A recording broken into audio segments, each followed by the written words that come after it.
The settlement conference happened on a Thursday in February. My husband sat across from me, his attorney beside him, 63 pages of my financial disclosure spread in front of them. For 6 years, Derek had told everyone I was a homebody. When he'd filed for divorce, he told me I couldn't demonstrate financial stability. His attorney's demand letter had described me as a non-working dependent spouse with no employment history and no demonstrable assets.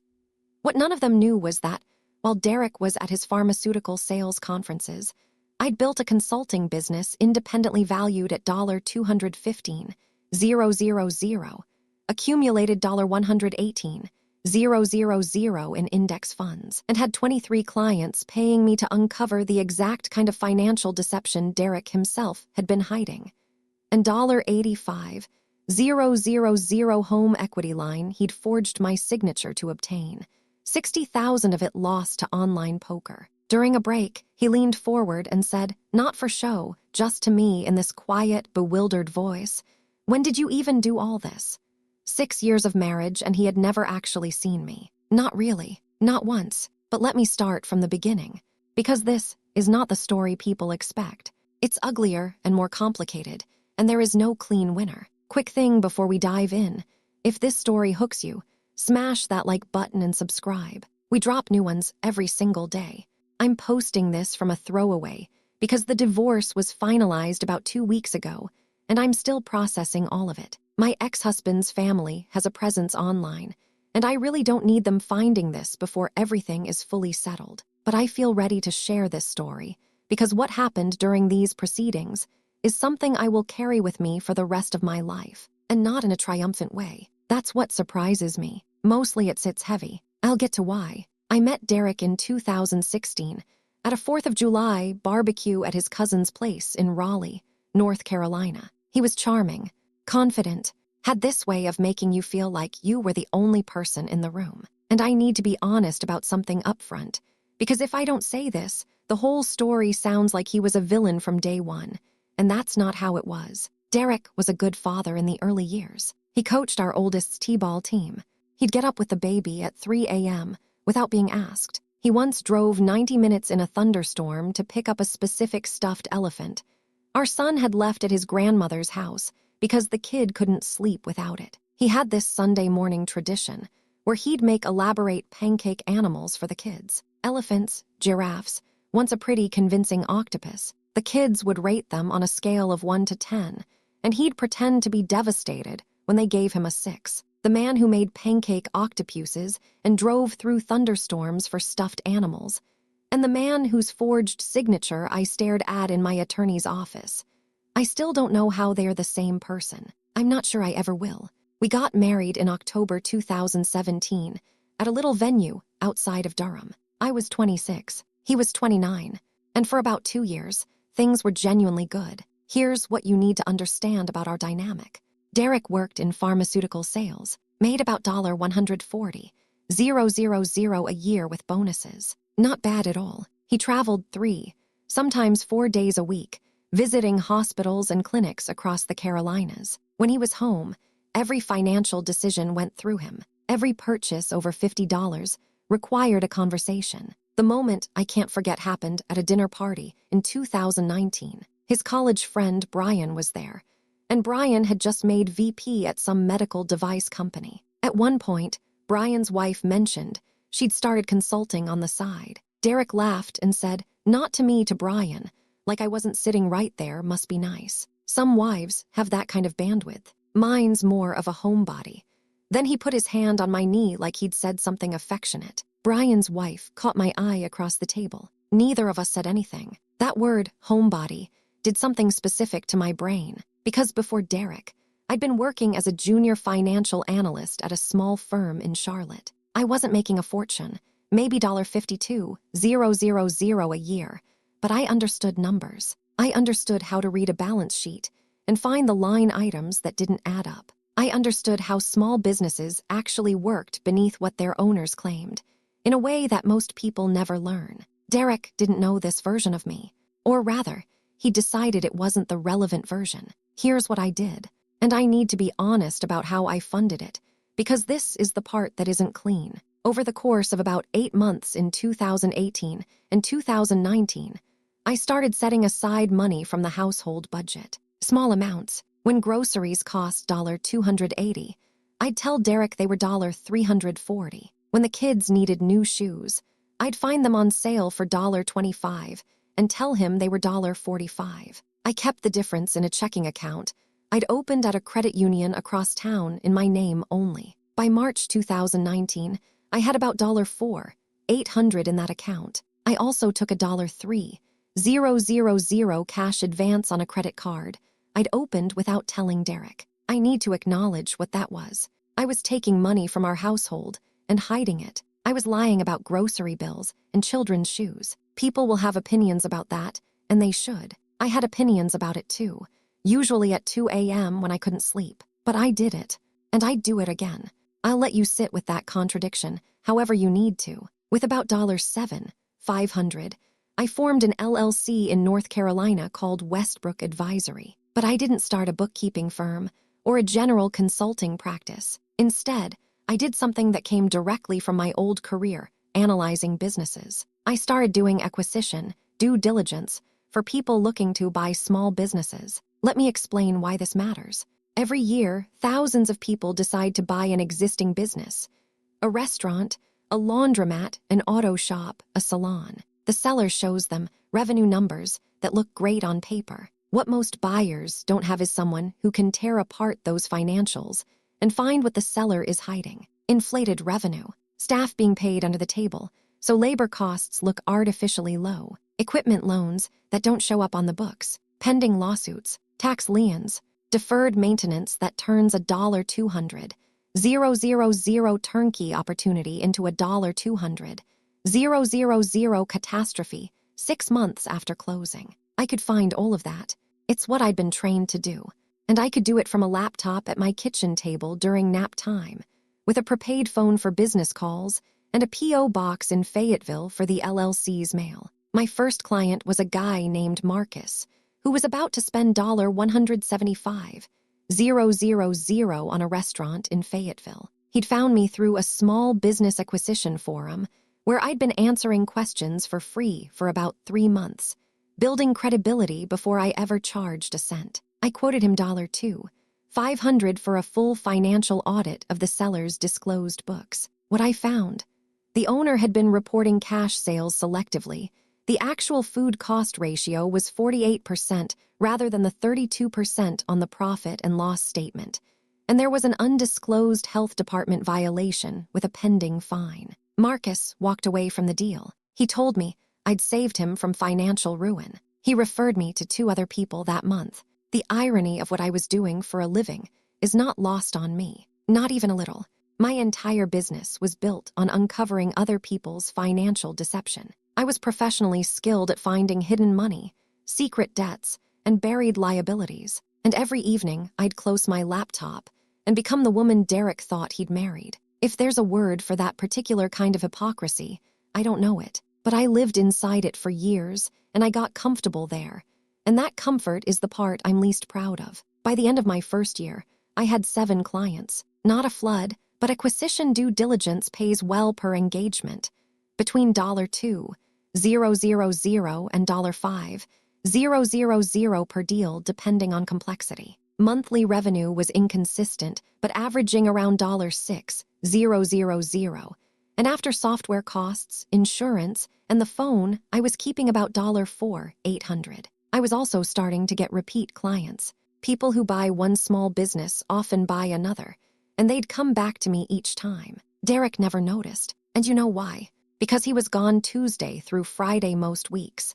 And when he was home, his interest in what I did with my days was somewhere between minimal and non-existent. At that dinner party where he called me a homebody, I had 7 clients and had just talked a woman out of buying a hair salon whose books had been cooked so thoroughly, I found 3 separate sets of numbers. But keeping this secret was not some smooth, effortless operation. There was a moment in the spring of 2021 that almost ended everything. I was on a video call with a client, going through a franchise disclosure document for a guy evaluating a gym purchase, when I heard the garage door open. Derek was supposed to be in Wilmington, until Thursday. A meeting had been canceled. I ended the call mid-sentence, slammed my laptop shut, and shoved it under a couch cushion like a teenager hiding a phone. He walked in, and I was standing in the living room with my heart hammering, pretending I'd been folding laundry. He walked right past me to the fridge, didn't even look at me. That was the closest call, but not the only one. In August of that same year, a client mailed a payment check to our home address instead of the P.O. box. The envelope clearly said Westbrook Advisory.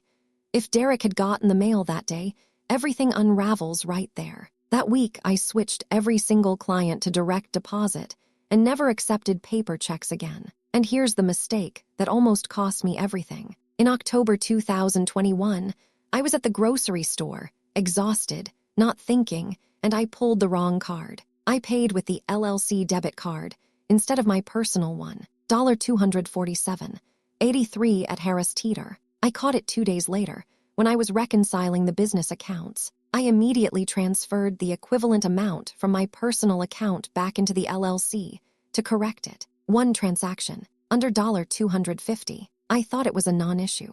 I was profoundly wrong. That single accidental swipe became the most contested piece of evidence in my entire divorce. By the end of 2023, the business had evolved beyond just acquisition work. I'd moved into what I started calling operational audits. Existing business owners who suspected their managers or partners were skimming, or who just wanted someone independent to verify their numbers before making a major decision like expanding or selling. I had 23 active clients across both services. I'd brought on one contractor, a forensic accountant named Diane, who I'd worked with at my old firm in Charlotte, to handle the routine analysis while I focused on the complex engagements where I was doing deep financial modeling, risk assessment, and deal evaluation for business buyers looking at acquisitions in the $100,000 to $500,000 range. Monthly revenue was averaging about $14,000. After paying Diane, software subscriptions, liability insurance, and quarterly taxes, I was keeping around $8,500 a month. I'd been putting $3,000 to $4,000 of that into index funds at Charles Schwab every single month. VTI. Nothing exotic, just consistent. I'd built up about $118,000 in that brokerage account by the time everything came apart. The LLC itself, based on its client contracts and recurring revenue, would later be independently valued at about $215,000. Not a fortune, but for something built from a kitchen table with skimmed grocery money and a credit card cash advance, it was mine, every dollar of it. I was also drowning in a kind of guilt I hadn't expected, not about building the business, about the sheer scope of the deception required to maintain it. Every night Derek came home, and I closed my laptop and became the version of me he thought he'd married.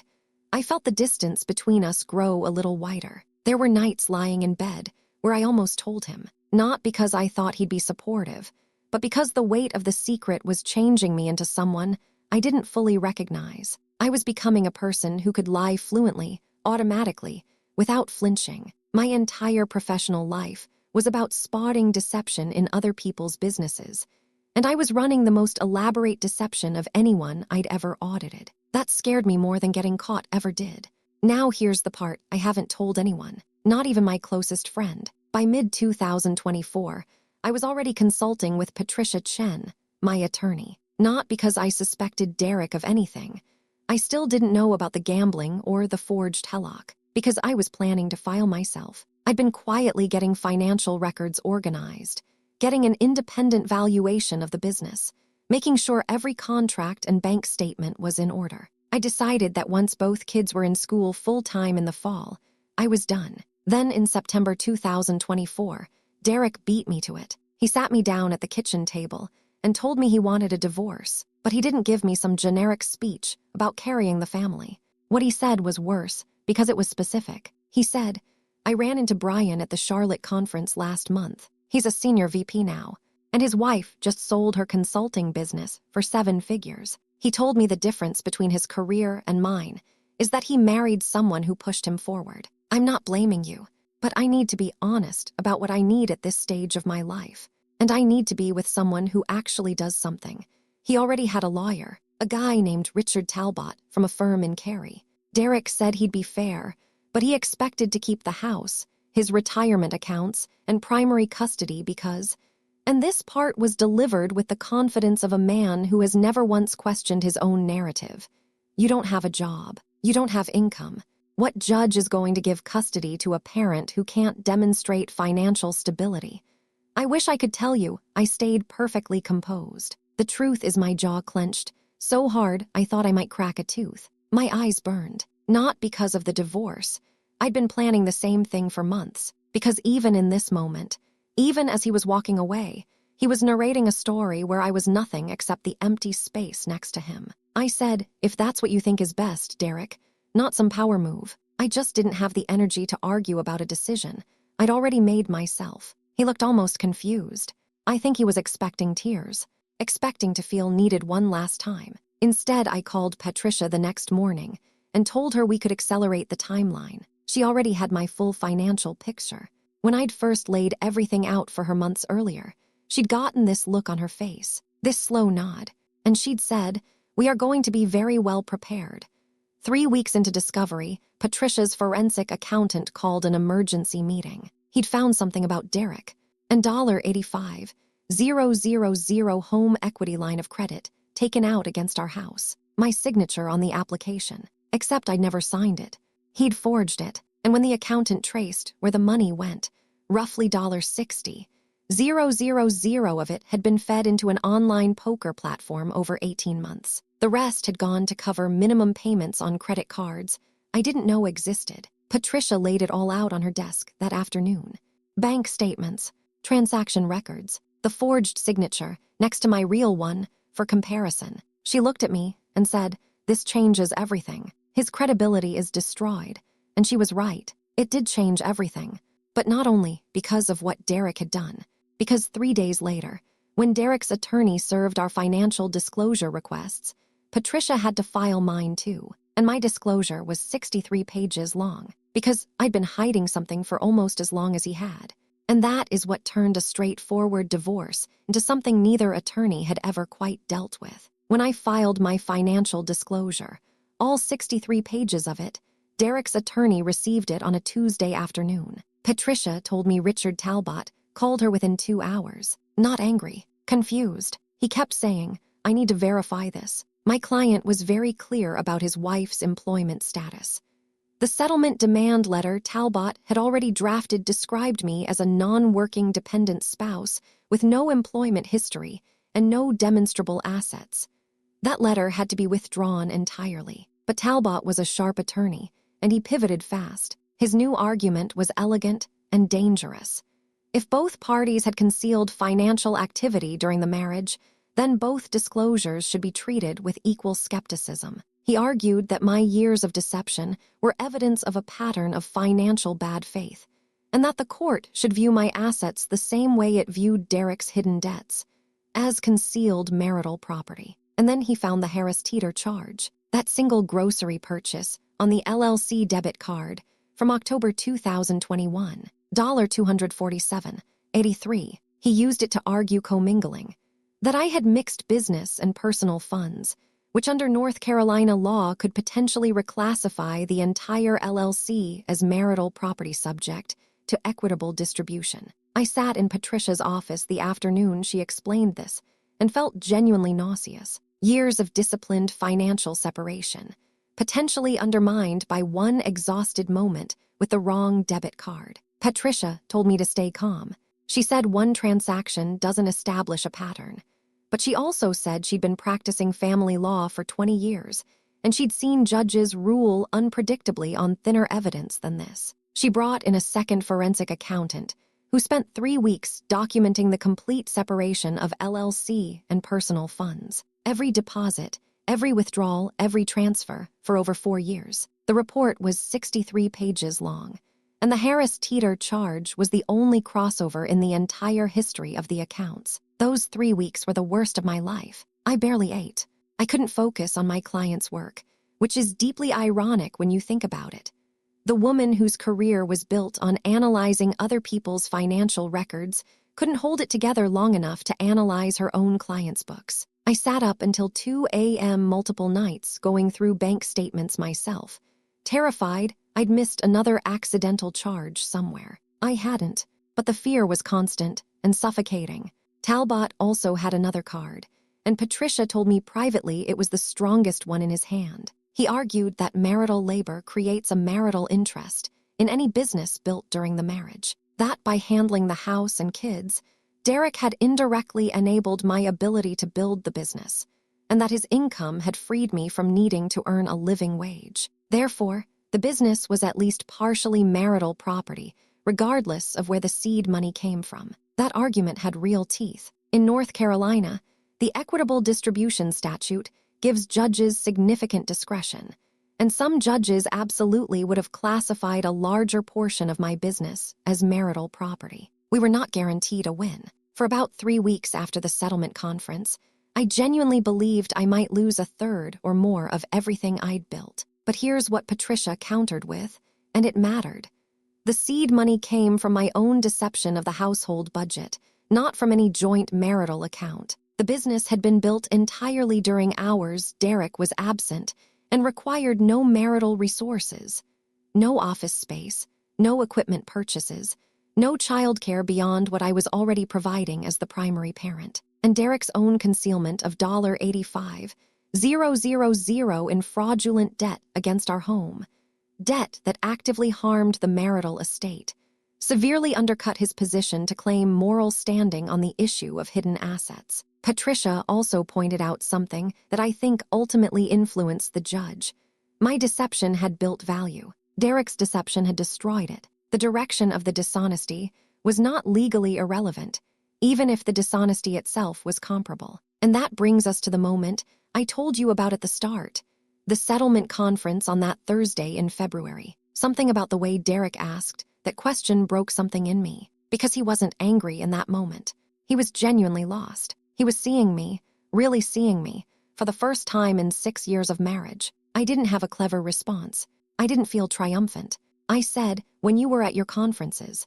And then Patricia redirected the conversation back to the settlement terms. Here's how the financial picture actually came together. This was not a clean, dramatic win. It was ugly and contested and uncertain until the very end. The total value of what I'd built through Westbrook Advisory came to roughly $381,000. The business itself was valued by an independent appraiser at about $215,000, based on a multiple of annual net revenue, which is standard for established professional services firms with recurring client contracts. The brokerage account at Charles Schwab had grown to approximately $118,000 from years of consistent monthly investing through the bull market. And there was about $48,000 sitting in the LLC's operating account. Derek's net worth was harder to calculate because of the hidden debts. His 401k was about $155,000. The house had roughly $220,000 in equity, but subtract the $85,000 HELOC he'd secretly taken, and that drops to $135,000. Credit card debt he'd concealed had grown to $47,000. Then the poker losses, simply gone. When you ran all the numbers, his net worth was maybe $243,000, and that was being generous. The gap between us was not what people imagine when they hear a story like this. It wasn't millions versus nothing. It was $381,000 versus $243,000. Two people who'd been lying to each other for years, winding up with the financial consequences of their respective choices. His lies had cost money. Mine had made money, but they were both lies. Judge Catherine Mayers took 4 weeks to deliberate after reviewing the full financial picture from both sides. 4 weeks where I barely slept. When the ruling finally came, here's what happened. She classified roughly 75% of the LLC's value as separate property, citing the independent seed capital, the consistent separation of funds, and Derek's total absence of involvement or knowledge. but she awarded Derek a 25% equitable interest in the business's growth during the marriage, recognizing that the marital household structure had enabled my ability to build it. That came to about $54,000 against the business valuation, plus $29,500 representing his equitable share of the brokerage gains accumulated during the marriage. Total I owed Derek from the settlement, about $83,500. I paid it from the LLC's operating account, without argument, because honestly, it was fair. I don't love admitting that, but the judge was right. I was able to build what I built partly because Derek's income covered the mortgage, the groceries, the kids' clothes. That's not nothing, and pretending otherwise would make me no more honest than he was. Derek kept his $401k. The house equity was split after subtracting the HELOC, which the judge classified as his separate debt, since he'd forged my signature to obtain it. I bought out his remaining share for $67,500. I got primary custody of our two kids, ages 6 and 4. Derek got every other weekend and Wednesday evenings. Child support was set at $1,847 a month based on his income. The forged HELOC application was referred to the DA's office, though I asked Patricia to communicate that I wasn't interested in pursuing criminal charges. He's still my kid's father. Now let me tell you about the moment that actually undid me, because it wasn't in a courtroom. My 6-year-old came home from Derek's weekend, started unpacking his backpack, and I asked if he'd had fun. He said yeah, then paused and said, "Dad didn't have food for breakfast, so we went to McDonald's both days. Can we bring some cereal over there next time?" He asked it like it was the most practical thing in the world. Just a kid solving a problem. I told him that was really thoughtful, and that Daddy would get his kitchen all set up soon. He seemed satisfied and went to find his Legos. My 4-year-old had been listening from the hallway. She came up to me about 20 minutes later and said, "Mommy, are you sad?" I told her no. She said, "Your eyes look sad." Then she patted my arm and walked back to her room. I locked the bathroom door and sat on the floor for a while. Because here's the thing, nobody tells you about the aftermath of something like this, even when the legal outcome goes your way. My kids now split their weeks between 2 homes. My son is old enough to notice that one has a full pantry, and one doesn't. My daughter is old enough to read my face, even when I think I'm hiding everything. They will grow up with questions about why their parents couldn't stay together, and eventually they'll want real answers.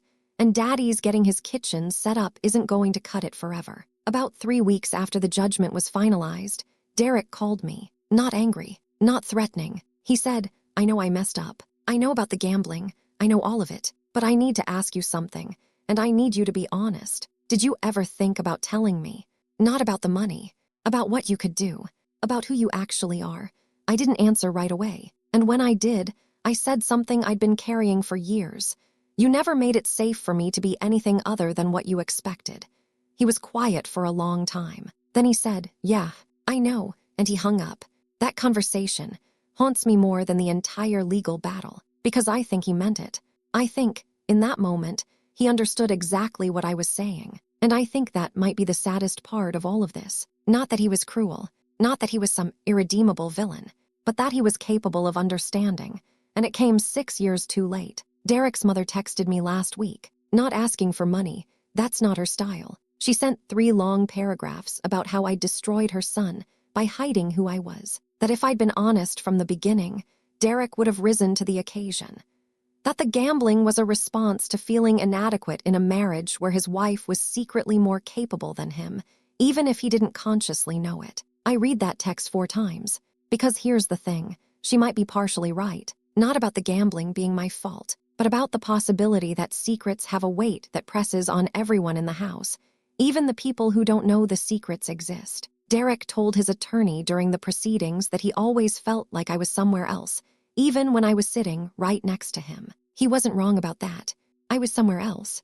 I was running a business in my head, thinking about a client's balance sheet while he talked about his day, mentally drafting an audit report while we watched TV. The deception wasn't just in the hidden bank accounts. It was in every moment I was physically present, but mentally working. And I don't think you can do that for 6 years without the other person feeling the absence, even if they can't name what's missing. I didn't respond to his mother's text.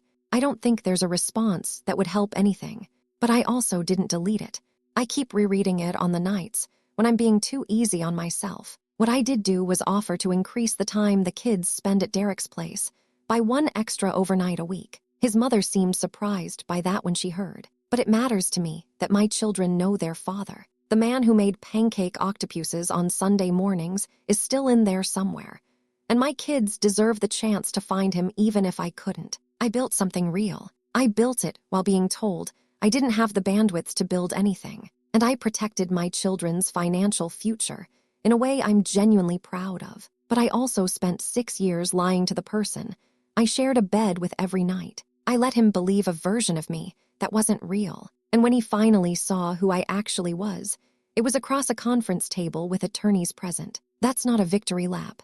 That's a tragedy with a favorable financial outcome. My grandmother never left me a savings account. She never had one to leave. She cleaned houses for 40 years, while my grandfather controlled every dime she earned. What she left me was a sentence she said when I was 16, a few months before she died. She said, "Whatever you do, don't let a man be the only thing between you and eating." I mean it. Whatever you have to do. That stuck in my bones. And when Derek called me a homebody at that dinner party, what I heard underneath it was my grandmother's voice asking, "Are you going to let him be right about you?" The business brought on its 26th client last month. I just hired a second contractor, and I'm looking at renting a small office space because I've outgrown the kitchen table. The brokerage account keeps growing. None of these facts make me feel like I won. They make me feel like I survived. And survival, when you've been lying to accomplish it, is more complicated than anyone who hasn't done it can understand. So to anyone out there being told you don't have the bandwidth, or that you're more of a homebody, or that you should leave the real work to someone else, I hear you. And I want you to know this.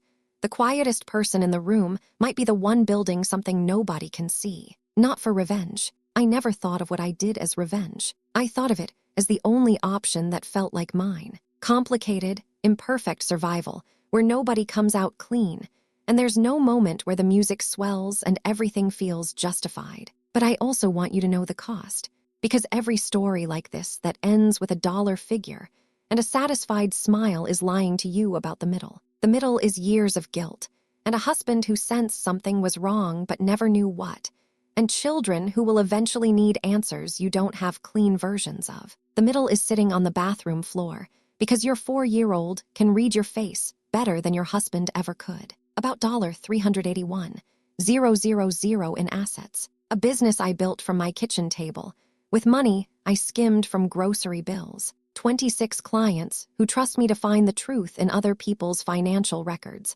Hired by a woman who lied about her own finances every single day for 6 years. 2 kids who are watching both of us to learn what it looks like when things fall apart and what it looks like to keep going anyway. Would you have told him?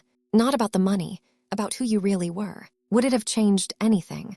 Or would he have just found a way to make it smaller? And if you'd kept the secret like I did, would you be able to live with the version of yourself that required? I'm honestly not sure I played this right, but I played it the only way I felt I could.